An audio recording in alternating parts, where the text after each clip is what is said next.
Good evening, everybody.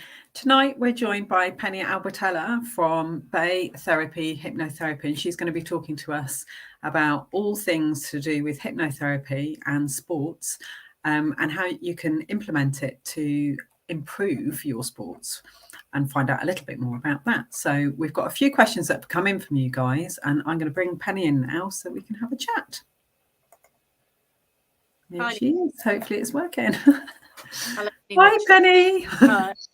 How are you? I'm fine, thank you. Yes, and you? Good. It's really good to have you here. Thank you so much for joining us. I know you've had a really busy day of clients, and we're last on the list, but it's good to have you here. So we'll be brief, I think, probably about half an hour, but our guys are really interested in finding out more about how hypnotherapy can help them with their training, their mindset, anxiety, that kind of thing. So let's kick off. Okay. I think it'd be really good to know about how you got into hypnotherapy. Tell us a little bit. Well, that is a long life story, I'm afraid, but so very briefly, I was a counsellor many, many years ago. I used to counsel in education as well. And eventually I became, sounds very exotic, but I became an executive coach and leadership trainer working internationally. So I retrained in NLP and lots of those types of psychological instruments to work with people individually as leaders and executives. And excuse me, I just found the whole thing fascinating, particularly NLP. And NLP is quite closely related to hypnotherapy. And within my NLP training, we touched on hypnotherapy. And to be honest, it quite fascinated me. So I decided to do a diploma in it, just actually for interest. And then eventually I got tired of sort of jet setting about life in hotels. It's not exactly that glamorous. And so I decided actually to set it up as a business. So come back home, set up, run the two businesses alongside for a while until I built up enough of a client list. And that was about 20 odd years ago. 20 Wow. Years ago. So it's going to be one of my questions. So thank you. Okay. So you mentioned NLP, which has a really long name it's a bit tongue twister, isn't it? So linguistic programming. That's it. But can you explain a little bit about hypnotherapy for people like me who are a bit stupid and don't really know what it is? So okay, well, I mean, it's actually a really, really big subject. I mean, hypnotherapy, if you think about the mind being a bit like an iceberg, like the iceberg, the tip that you can see, that is representative of your conscious mind. And like the iceberg, you've got this huge other part of your mind that is under the ocean. You can't see, you can't touch. Now, a lot of stuff, habits, anxiety, all sorts of issues sit in the subconscious mind. So if you think about it, this little bit here, your conscious mind, is only about 5 to 10% of all your mind's processes. And that's where your willpower sits. But if you've got this huge other part of your mind that's going in a different direction than your conscious mind wants to go into, so let's say you want to, I don't know, give up smoking or lose weight or get fitter, this little part of your mind is saying one thing, yes, I want to do that, but this huge other part of your mind is resisting it. So it's very hard to overcome this huge other part of your mind if it's resisting with this little tiny bit. And that's where people, they try and they fail, they try and they fail, and eventually they give up. And also anxiety sits in the subconscious mind. Habits sit in the subconscious mind. Addictions sit in the subconscious mind. So all of this is stuff that's very, very hard to sort out for yourself using your conscious mind.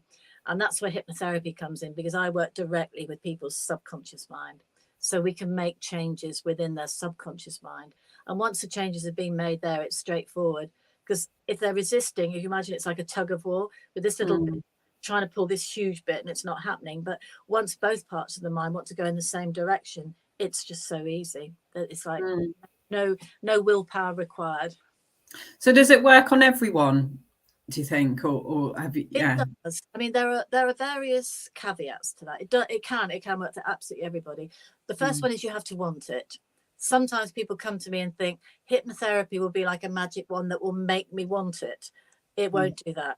If you really want it, your subconscious mind is your best friend and it will deliver it for you. So you have to want to make whatever change it is. It's no good if you, I don't know, your husband or your wife wants you to stop smoking, unless you want to stop smoking or unless you want to get fit, it ain't going to happen. And then the other things, you need to be comfortable working with a hypnotherapist. You have to have a reasonably good rapport with them. and even the environment is important. I've had people over the years who've come to me to say, well, I tried hypnotherapy and it didn't work before. And when we look at it, it's because they went to, I don't know, I don't like to sound sexist about this, but some old guy, say it's a woman, she's gone to some old guy who is operating in his back bedroom with about 10 cats.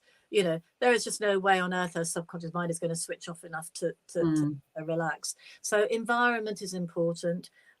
Even though I actually operate via Zoom, which we may touch on today.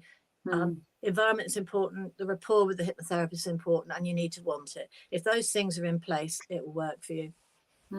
It sounds really interesting. I personally never had hypnotherapy before. Obviously, some people have seen things like hypnosis, and we can often confuse the two, I think, which is I mean, hypnosis actually is hypnotherapy, but I think you're talking about stage hypnotists. Yeah. Now, stage hypnotists, I mean, they use very similar techniques, but they're not there acting as a therapist, so they don't have your best interest at heart. A hypnotherapist, apart from turning you into a chicken. Yeah, exactly. A therapist creates safety, a safe place, and works with your subconscious mind for you.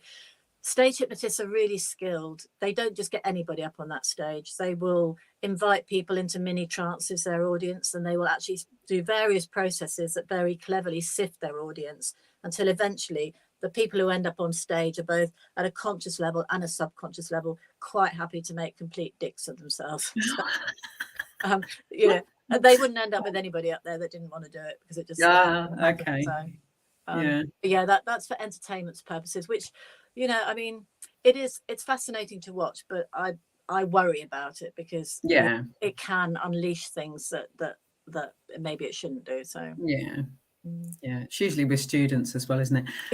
So we work obviously with sports performance and in that arena. So I mean, I've worked at various levels in sports, and I know that quite a lot of top athletes have hypnotherapists and psychotherapists to help them with particular things that they can't get over. But can you talk a little bit through how you've used it with your sports people and what it's useful for? Okay, well, I've had sort of quite top level athletes and sports people come to see me over the years who operate at national and international level. And it's different for all of them, of course, but for some, they maybe get a mental block on a particular part. So, for instance, some equestrian riders will be absolutely fine except for one part of the event. Darts players sounds ridiculous, doesn't it? But that is quite an international sport still, and they get what's called the yips. So they get there and they can't actually let go of the dart, and they just stand there for hours going like this. So there are mental blocks. Some people have had accidents. Some people have had a bad race. There are all sorts of different reasons where something is blocking their performance. So once we have a look and see what it is, and again, it's very easy at a subconscious level to change that. So we use a lot of visualization, or I use a lot of visualization with sports people. So we actually visualize it actually going really, really well, and we practice that over and over again at a subconscious level in trance. And once your subconscious mind has done that a few times, as far as it's concerned, it's already done it for real, because it doesn't understand the difference between a real memory and an imagined memory. So for instance, if I was talking to you, I don't know, about a great restaurant I went to or a place I've been on holiday, and I'm describing it, already in your mind you're beginning to form a visualization or a feeling about that place, and it becomes part of your memory banks even though you were never there. So in the same way we do that with the subconscious mind. We create memories that haven't actually happened. As far as your subconscious mind is concerned, they have actually happened. So it's easy. Wow, that's fascinating. So within sports fields, you find there's lots of disordered eating, negative food associations, that kind of thing.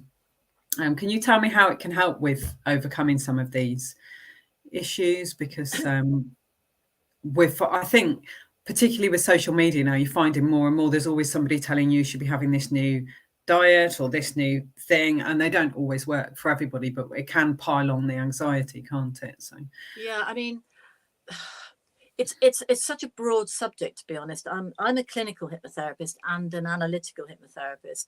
My clinical hypnotherapy looks to do the things that we've been talking about changing things in the subconscious mind. if people have had issues with food or anxiety for a large part of their life since they were teenagers or certainly in their 20s, then really there's stuff going on there that's probably trauma from childhood. And when I say trauma, I don't mean necessarily, sexual abuse or abuse of any kind, but trauma in childhood can actually be very, very small, and it can still have a massive impact on us as we get older. So with analytical hypnotherapy, I would actually look to deal with the root cause, which is about going backwards and actually releasing old emotions that have been left trapped. For other people, if it's purely about habit or it's purely about self-esteem, then again, clinical hypnotherapy can help deal with that. It's about building up their self-esteem. So is that, I don't understand. I'm not answering the question, but it's such a broad subject. So that's why I always offer a free initial consultation first, so that we can actually have a good talk through what's happening, what somebody wants to be different. We look back over their life, looking for similar patterns if there are. And from that, we can make a decision. Well, is this a straightforward one where we can just deal with the issue at hand? Or is it something that actually links back to childhood in different ways? We might need to go back and deal with that. So, because I think in terms of disordered eating, we get a lot of, I suppose we'll do things like meal plans, and you'll be following particular things because you know that in order to train, you need to have a certain amount of energy, all that kind of stuff. And then, and it doesn't matter whether you're an entry-level athlete or a super athlete, you still need to kind of follow those parameters. But you will find that your mind, whichever part of the mind that you said that was, will be going, go and have a pizza. Fine, it's those, and those compulsions where you've just had one and you think, oh, forget it, I'm just going to keep having loads of them. So that's where clinical hypnotherapy can I help with that? Absolutely. Because if you want it, then absolutely, we can deal with it. So it's the same as people want to lose weight. If they've got aspects of their diet that aren't working for them, we can actually make it so you look at that pizza and you just think, actually, I don't want it. I really don't want it. And I look over here at the food I'm supposed to be eating, and oh gosh, that looks really, really tasty. I really want that. That's fascinating. Yeah, absolutely. Yeah. And so you mentioned a little bit about kind of trauma and anxiety and stuff, but anxiety can be a massive thing with most people, either from going into the gym or just making sure you're training properly. And it affects everybody, doesn't it, anxiety? But most of us are working out our body, but in fact, we're generally working through some shit that's happened in our lives. So how can hypnotherapy help with anxiety? And well, again, it's such a broad subject, but generally speaking, anxiety sits in the subconscious mind. So and it builds. So over the years, anxiety builds. Now, hypnotherapy is really easy to actually lessen that anxiety, to take it back down. But as I said, if it's to do with childhood, eventually it will build back up again. So just to try and describe it in a way, that there's a mechanism in our subconscious mind as we go through childhood that will protect us from emotions our subconscious mind doesn't think we can handle at that moment in our life. And it will take those emotions away from us and bury them. And it's like a balloon inside. It will keep burying all the way through childhood until around about puberty. Just after puberty, the mechanism shuts down. Now your subconscious mind feels you can deal with your emotions as an adult. It doesn't need to intervene anymore. But what you're left with is this balloon, if you like, inside, with all the old stuff in it, all the old emotions. There's not very much in there when that person reaches their early teens, mid-teens, 20s, whatever it may be. They probably live their life on quite an emotional even keel. They may get anxious at times, and clinical hypnotherapy can reduce that. But if somebody's got a lot in here, their base level of anxiety when they hit puberty is way up here versus somebody who's way down here if there's not very much in there. So if there's not very much in there, that person would probably start their adult life on about a 1 or a 2 on a scale of 10. And they will probably never go past 5. They will never hit that point where they're not coping through anxiety. Whereas somebody who's got a lot in here, their base level may even already be 8 or 9 before they've even started living the rest of their life. And then everything else gets stacked on top of that. Happens to them. So analytical hypnotherapy looks to get rid of this completely. So it takes a lot longer. It takes about 20 sessions. And we actually look to release this. Because once this has been released, it's gone. It can't come back again. You're never going to go through childhood again. That mechanism isn't there anymore. And so what happens is once that's gone, that person automatically drops down to about a 1 or 2 on the anxiety scale. And again, there's no reason for them ever to go above the 5 again, unless their life is in danger or whatever. And when this is very, very high and the mechanism and the mechanism shuts down, what your subconscious mind will then do, if your underlying anxiety is really high, it will usually do 1 or 2 things. One is it may try and externalize it. And that's when we see people who begin to experience panic attacks, fears, phobias, obsessive behaviors, right the way through to sort of full-blown OCD. That's one side of it. And that's your subconscious mind trying to externalize it to try and get rid of some of the anxiety. The other way your subconscious mind may go is to push you into behaviors that push the anxiety down in the moment. So that can then involve people with serious issues with alcohol, drugs, gambling, sex. I mean, you name it, there are any numbers of those sorts of behaviors. And that's all about your subconscious mind pushing you into that for that moment of gratification, just to push the anxiety down and feel better in the moment. So it usually does 1 or 2 of those things. Sometimes it does both. But look back in the history, and if we see patterns of behavior that go back, then really analytical hypnotherapy is the thing that's going to help that person the most. Just day-to-day anxiety, if you like, anxiety about going into the gym, had stressful few years, anxiety over relationships, then that can be dealt with quite quickly and easily with clinical hypnotherapy, just to bring underlying anxiety right back down. That's fascinating, that how the different aspects kind of fit together. And also you get a lot of obviously you get, if you have raised cortisol, that affects everything from how you absorb your food to your sleep and stuff. So it sounds like hypnotherapy is a real natural way of kind of dealing with all of that and supporting people's overall health goals, actually. So it's exactly. I mean, one of the first things we do in any session is breathing work, and that breathing work hopefully becomes second nature to people, so they learn just through breath work how to bring that down, how to move themselves. I always get it wrong, the parasympathetic to the other one, but you know what I mean. So they can literally affect their mind, their body, the whole by using breathing. Another thing we train for, I train. So that kind of brings me quite neatly on to what happens during a session, because I've never had a hypnotherapy session. I think maybe some people would, if they haven't been, would be quite like, oh, you know, my anxiety is stopping me from going. So it'd be quite useful to kind of know, how do they work, what happens, you know. I mean, it's interesting because obviously, because of the sort of work I do, I deal with people who have got really high anxiety, and they always come a little bit nervous, sometimes excited because they're doing something about it. But I always start off by explaining what we're going to do and what to expect. So I'll do exactly the same for you now. So the first thing we do, somebody's on the couch or at home, because I operate via Zoom now, they can be on their couch or on their bed. And obviously I'm nowhere near them, so they're in their own safe space. We do some breathing work, and that's the breathing work that I teach them. We do a little bit of breathing work just to start to calm the mind and the body down. What we're looking to do is to lower the brain waves down from where they are during normal waking down to around about alpha, which is about the daydream state. And again, I explain it's a perfectly natural place to be. As you come up through sleep, your brain waves come up through alpha. As you go down through sleep, you go down through alpha. You can drive a car in alpha. It's that bit where you've driven from A to B and you can't remember how you got there. I'm sure the driver, you know that bit. Every day. But if you drive a familiar route, then that happens. All that happens happening when you're driving is your brain waves dip because you're used to the drive. They dip to alpha. And then what happens in alpha is your conscious mind wanders off and your subconscious mind takes over. So it's actually your subconscious mind that's driving the car while you're thinking about all sorts of other things. In any danger, it would bring your conscious mind right back in a flash. So you're never out of control in a hypnosis session. In exactly the same way as you can drive a car, you're not out of control. Your subconscious mind is there. It's your best friend. It will protect you. I can't do or say anything that you don't want. It would reject it out of hand. So we do the breathing work.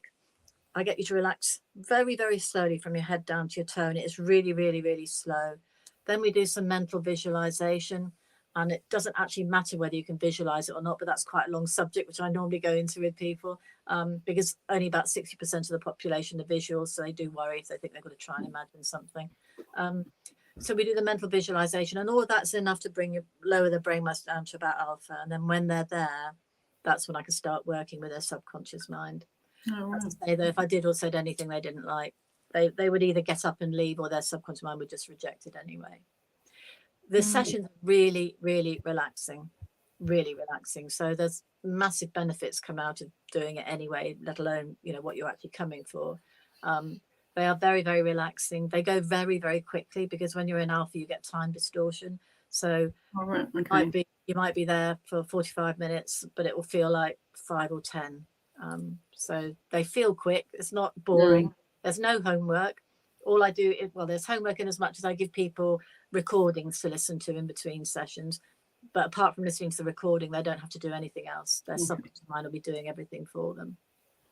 And how long, normally, obviously you said how long the duration of the session, but, and you've alluded to a little bit, if you've got a more complex need, it might be weeks, but on average for a simple issue, on average, how long may it take? Again, that's really, I'll give you the outside. For smoking, this is stop me from eating pizzas. How? about 4 sessions. Okay, thank you. For smoking, 1 session, which is very bizarre, but we can that's amazing. Session easy. It's really, really easy. For things like eating is much more of an emotional thing, so that takes a bit longer, about 4 sessions. Fear of flying, things like that, so that can go up to 8 sessions, depending upon how severe the person's past experiences have been. So again, it's always looking about how much work do we have to do in the past to get over trauma, like, I don't know, turbulence or whatever it may be. So we operate some PTSD type in there. So again, because obviously hypnotherapy can help with PTSD as well. Yeah. So typically with clinical hypnotherapy, you're looking about between 1 and 8 sessions. Analytical hypnotherapy, you're looking at about 20 sessions.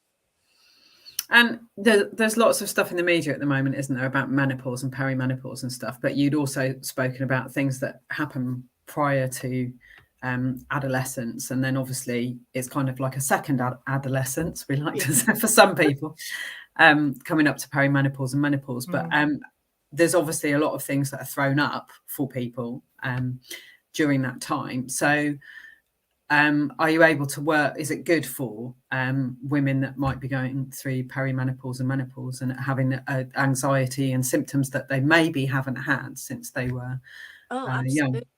I mean, the reality is it's good for anybody at any age. But yes, if you're reached a stage of your life, because often around that time, your life's changing anyway, sort of you've been 20 years a parent or whatever, and then maybe your parents are getting old and you're having to care for them, and you've got children flying the nest, etc. So yeah, there's a lot of stuff around life changes.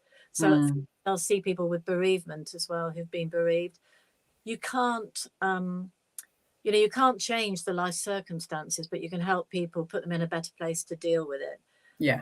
I mean, grief, for instance, I think all the research shows in Europe that it takes about 2 years to fully grieve somebody. So you can't fast track grieving, but you can help somebody in terms of how they deal with that grieving. Again, you can't stop the menopause, but you can help people to deal with the symptoms. Interestingly, I deal with a lot of ladies with hot flushes who have severe hot flushes, and we can deal with that with hypnotherapy as well. Blood pressure, all types of stuff you can deal with, because your mind and your body are so intrinsically linked that, by working with hypnosis, we can actually affect changes literally in the body, which is always fascinating. Yeah, it is fascinating. I thought it was more kind of mind stuff rather than physical. Yeah, no, it is physical stuff as well. Yeah. Okay. So I've just got a couple more questions for you. Without revealing too much about a specific client, what results are you most proud of in your 20 plus years of doing this? Does anything stand out? It's really hard, to be honest, to say one or t'other. I think for me, it's getting that email, because I always ask people to email me a few weeks, a few months, depending upon what we've been doing, to let me know how they're doing. And it's when I get the emails that say, actually my life is completely changed.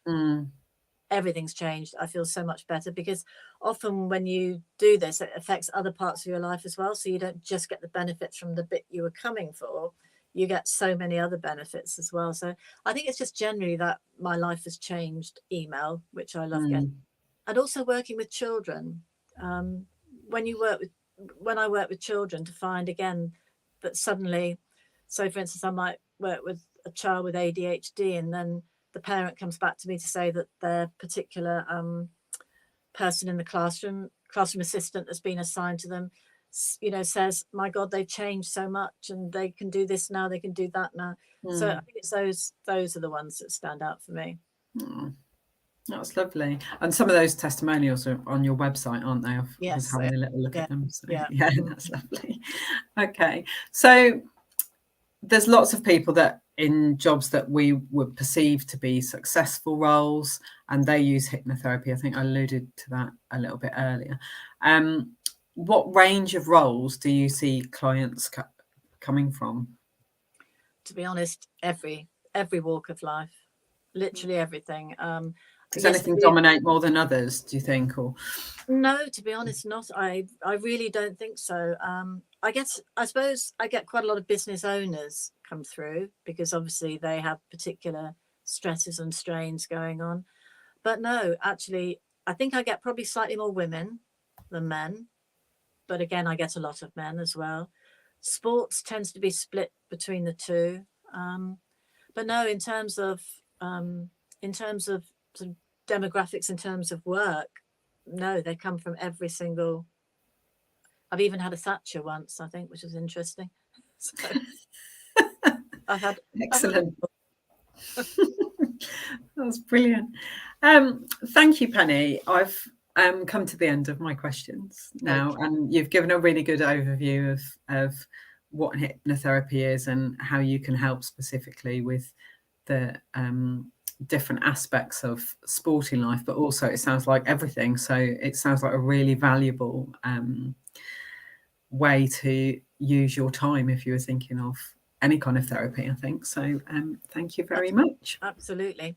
I will just say it gets, having been a traditional counsellor years ago, I would never diss counselling. Counselling can really help you understand yourself, come to terms with things, look for strategies maybe to overcome things. But with hypnotherapy, we go straight to where the issues are, straight to the subconscious mind. So we can really deal with things really quickly. If you think about analytical hypnotherapy, 20 sessions is 5 months, compared to maybe 4 years of other forms of psychotherapy. We can actually deal with everything once and for all. So it's incredibly fast and incredibly powerful and quite life-changing. Don't mean to sound evangelical, but it is quite a I think I'll leave you with that last word, that hypnotherapy gets straight to the point and deals with everything.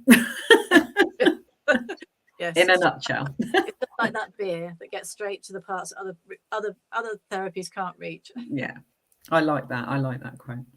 Well, with that in mind, I'd like to thank everybody for dropping in, and thank you especially, Penny, for your time this evening. And hopefully we'll be able to speak to you very soon. If you'd like to just give the name of your website, and then I'll drop it later into the comments, and we can. Okay. It's www. Obviously, Bay Therapy, that's BAY therapy.co.uk, and you can actually book yourself in directly on there for a free initial consultation. Fantastic. All right, well, we'll see you soon, Penny. Thank you, everyone. Bye. Bye.